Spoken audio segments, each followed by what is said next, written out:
Hi, creative friends. This is Freya, and thank you so much for being here.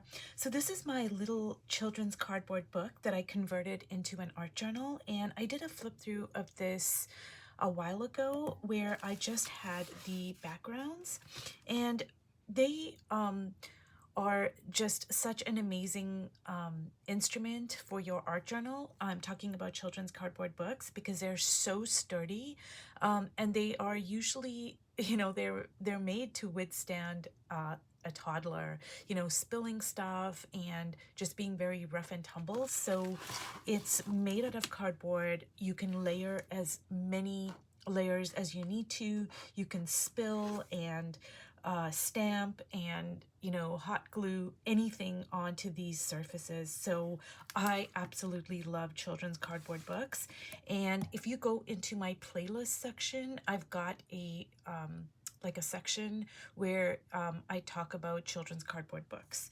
and I made quite a few videos on it, like how I prepare my surfaces, etc. So this particular book is in various stages of completion, and I'll just do a little flip through of the first few pages that I've worked on, but this is not done by any stretch of the imagination.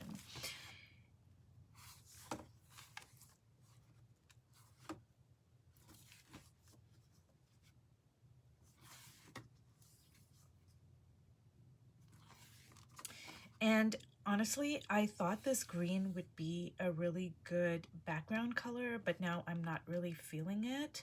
So I asked myself the question, like, what should I change the background color to? And I kind of want to gravitate towards a blue, but not this ultramarine blue, but maybe a little bit of a lighter blue. But, when I'm ready to kind of like, when I figured it all out and I'm ready to go in and put another color, I'll come in and change this green. And I'm really loving this spread, but there's a lot of it that I don't know how to kind of work. And with me and my art journals, usually they take quite a long time for me to complete them because it's always a push and pull, a give and take. And sometimes I leave things alone for a while and then I come back to it. Like, I may not come back to this for another month or 6 months, but maybe tomorrow I'll just be like, hey, I know what color I want to change this to. So there's no way of knowing when it's going to be done. That's the way I work anyways, and that's why I work in a lot of different art journals at one time. That's another good reason to do that. So what I'm going to do in this video today is I am going to do a spread in this art journal on this page, and it's not going to be complete by any stretch, but this is how I work. I don't always do a part 1, part 2, part 3 like a lot of my videos. They will do that, but that's not how I work a lot of the times. So I'm just gonna try to figure out my composition here. And for some reason, I'm just thinking that I want one figure to take up both the pages, and I want it to be kind of a really like just an expansive lady, but it's not, I don't know if, like, I kind of have an idea in my head, but I don't know if it's gonna work, but we'll see. The great thing about this Stabilo is, if I don't like it, I can always just erase it with some water and a paper towel. So I want the lady to kind of expand all the way here. Like, this is gonna be a really abstract piece, I guess. So this side I want to be, just a regular lady, but then this side I want the shoulder to kind of expand all the way here. And I don't know, I'm just really feeling that, and we'll see how that goes. And I don't know about her hair. Let's see here.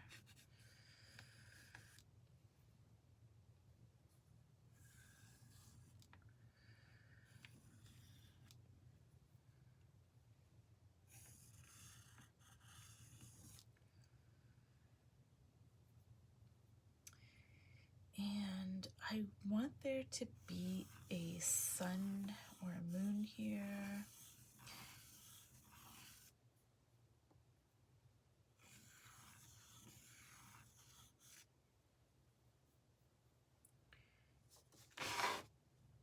And I'm really feeling this composition, like deep in my bones. I'm just like loving it. I don't know why, but that's a great thing about art journaling, especially, is there doesn't have to be a why. It's just something that you just feel in your bones, like, you know what, I just really love this. And I'm gonna have her looking this way.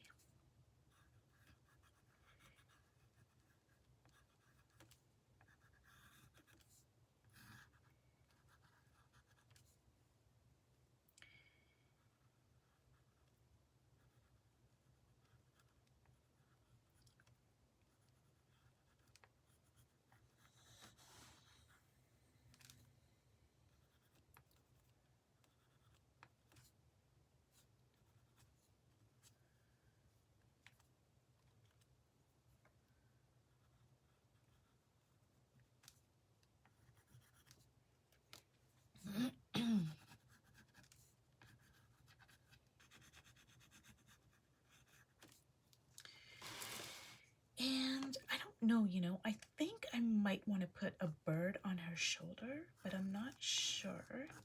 So what I'm gonna do is I don't know.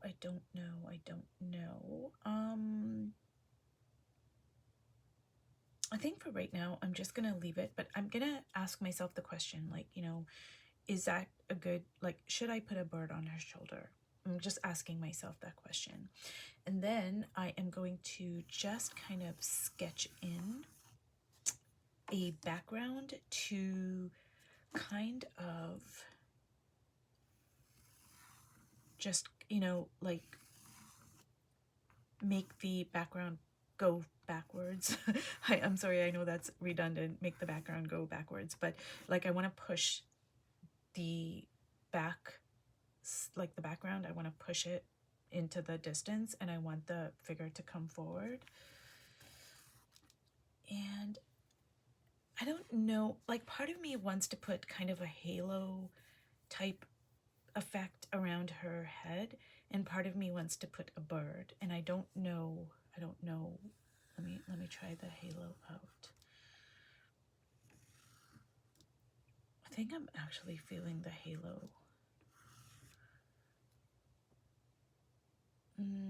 But that could change. So anyways, let me just go in and put some brown in her hair here. And I don't know what color I want the background to be.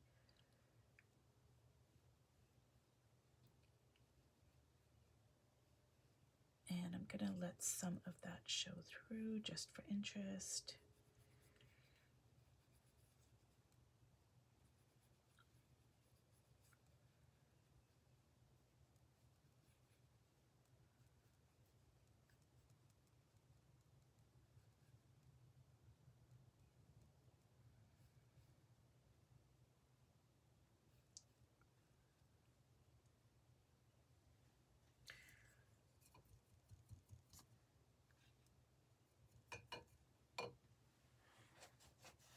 And I'm gonna ask myself, like, what color should the background be? I think I want the halo to be yellow, so I'm not gonna make the background yellow, and I'm gonna try to pick a color from here that's gonna kind of, pick up on the background color.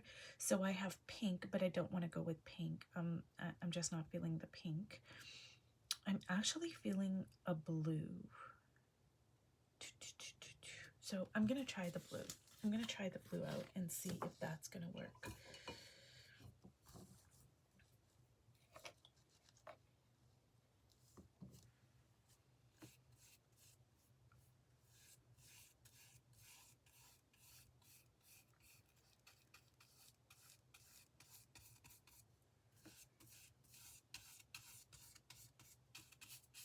So I'm probably going to put a few layers on this. Maybe, but I still want some of the background to show through. So, and I think that the sun is going to mimic the shape of the halo, which really makes me happy. And also the circles over here. I'm really loving that as well. And I am going to keep this little edge of green here.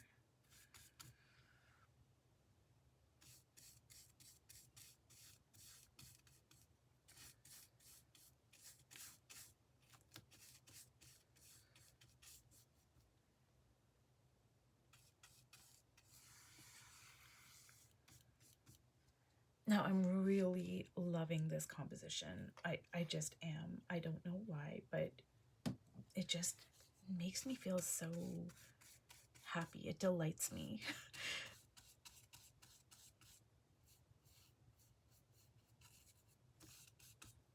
I think that's one of the great things about being a creative, an artist, you know, whether you're gardening or making pots or a painting or a poem or whatever, is that the little things are so huge. Like just little things that delight us and make us happy. Like, oh, I love it. I'm so grateful for it.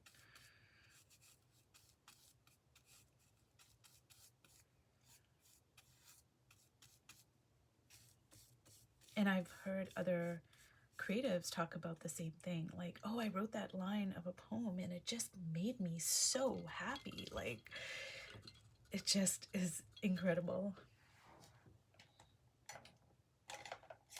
Okay, so I am going to just put some marks here just because I think it needs it.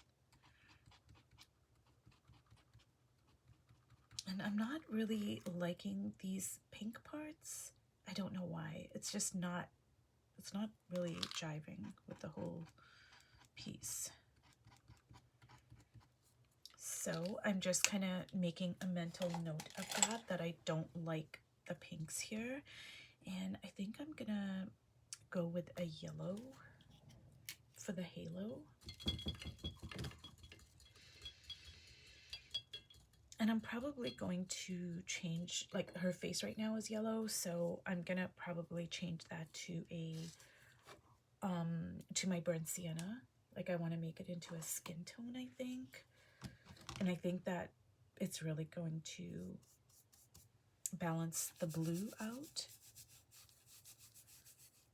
Like the blue of the background, I think it's really going to balance it out. Ooh, now this is going to turn into a big mess here, so I probably don't want to do this. I need to let it dry.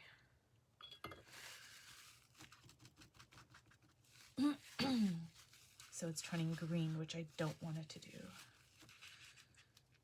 So I'm going to let that dry before I attempt it. And I'm gonna try to see if some of my collage pieces are gonna go in here. Now I really do like that actually. I do like that piece, and that'll cover up the pink. Let me turn it around here. That might work. You guys, I can't recommend highly enough you making your own collage, and it doesn't have to be anything complicated at all, because you know, when you're making stuff on a page, it might seem to be so ordinary. Like, you know, you wouldn't look at it twice.